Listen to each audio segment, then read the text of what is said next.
बिस्मिल्लाहिर्रहमानिर्रहीम। अस्सलाम वालेकुम दोस्तों, नई वीडियो में खुश आमदेद। दोस्तों, अब तक की सबसे बड़ी खबर, आज जुम्मे के रोज अफगान तालिबान ने काबुल में घुसकर उसको उड़ा दिया है जो पाकिस्तान की ईंट से ईंट बजा देने का सुबह शाम राग अलापता था। भारतीय जुबान बोलने वाला, भारतीय एजेंडे पर सुबह शाम इंटरनेशनल मीडिया पर पाकिस्तान को सबक सिखाने की धमकियां देने वाला अफगान हुकूमत के नुमाइंदे को उड़ा दिया गया है, जबकि दूसरी जानिब अफगान तालिबान ने ईरानी सरहद पर नमरोज के कस्टम हेडक्वार्टर पर भी कब्जा कर लिया है। सूबाई दारुल हुकूमत जरंद भी अफगान तालिबान के कब्जे में आ गया है।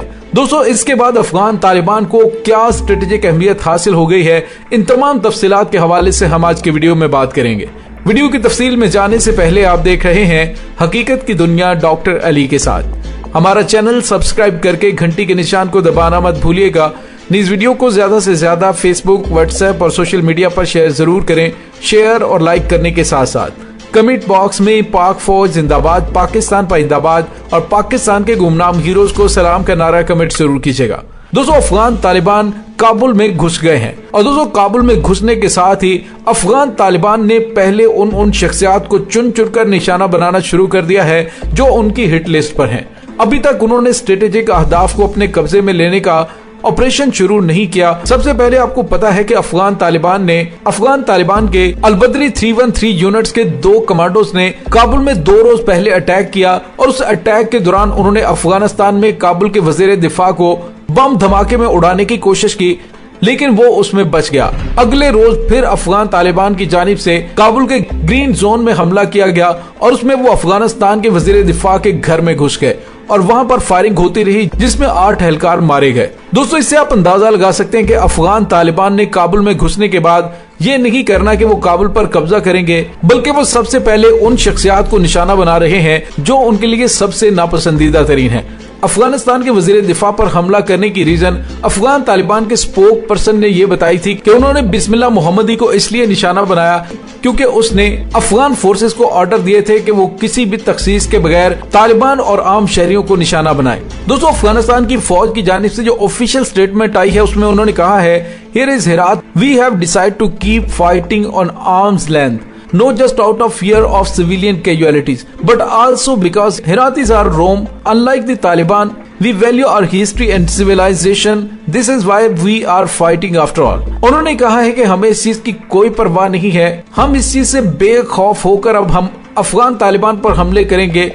हमें परवाह नहीं है कि सिविलियन की कैजुअलिटीज होती है, हमारे लिए हमारी हिस्ट्री और हमारी सिविलाइजेशन जो है वो सबसे ज्यादा मानी रखती है। सवाल ये पैदा होता है कि जब आम पब्लिक मारी जाएगी तो फिर कौन से रूल्स एंड रेगुलेशन और कौन सी हिस्ट्री और कौन सी सिविलाइजेशन है। दोस्तों, इसी वजह से अफगान तालिबान ने वजीर दिफा को 2 बार हिट किया, लेकिन अभी तक वो बचा हुआ है। लेकिन अफगान तालिबान ने काबुल में घुसकर जो अभी कार्रवाई की है उसमें अफगान हुकूमत का वो नुमाइंदा मारा गया है जो कि सुबह शाम मीडिया पर पाकिस्तान के खिलाफ हर्जा सराई करता था।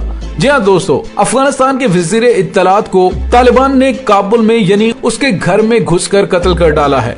दोस्तों, अफगान हुकूमत के इस वजीर इत्तलात की जानिब से, हुकूमत के स्पोक पर्सन की जानिब से जो लेटेस्ट स्टेटमेंट आई थी उसने कहा था कि अफगानिस्तान के अंदर तालिबान नहीं, असल में ट्रेडिशनल लिबास पहने हुए पाकिस्तानी फौज के ये कमांडोज हैं जो कि अफगानिस्तान के अंदर तबाही मचाए हुए हैं। यानी पाकिस्तान पर बेबुनियाद इल्जामात लगाने में ये बंदा हमेशा पेश था। दोस्तों, टोलो न्यूज ने कहा था, Qureshi says Taliban will keep Daesh out of Afghanistan. तो उसमें दावा खान ने रीट्वीट करते हुए से कहा था कि पाकिस्तान का वजीर खारजा तालिबान का स्पोक्स पर्सन है। यानी वजीर खारजा शाह महमूद कुरैशी के उस बयान को इस अंदाज में उसने पेश किया था कि वो अफगान तालिबान के हक में बोल रहे हैं, बल्कि उसने ये भी कहा कि पाकिस्तान ही अफगान तालिबान की न सिर्फ पुष्टपनाही कर रहा है बल्कि उन्हें तमाम लॉजिस्टिक सपोर्ट भी पाकिस्तान की जानिब से दी जा रही है।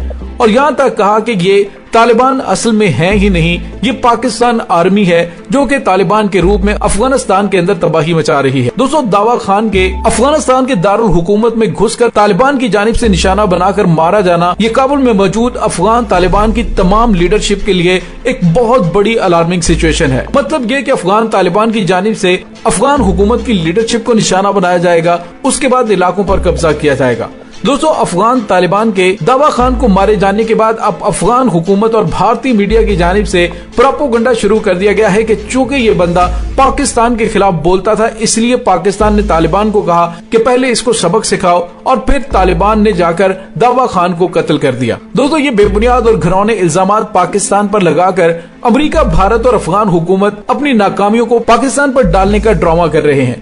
पाकिस्तान ने तो बड़े वाज़े अंदाज में कह दिया है कि ना हम अफगान मुहाजिरीन को पाकिस्तान में आने देंगे और ना ही ताकत के बलबूते पर इक्तदार में आए हुए तालिबान की हुकूमत को तस्लीम किया जाएगा।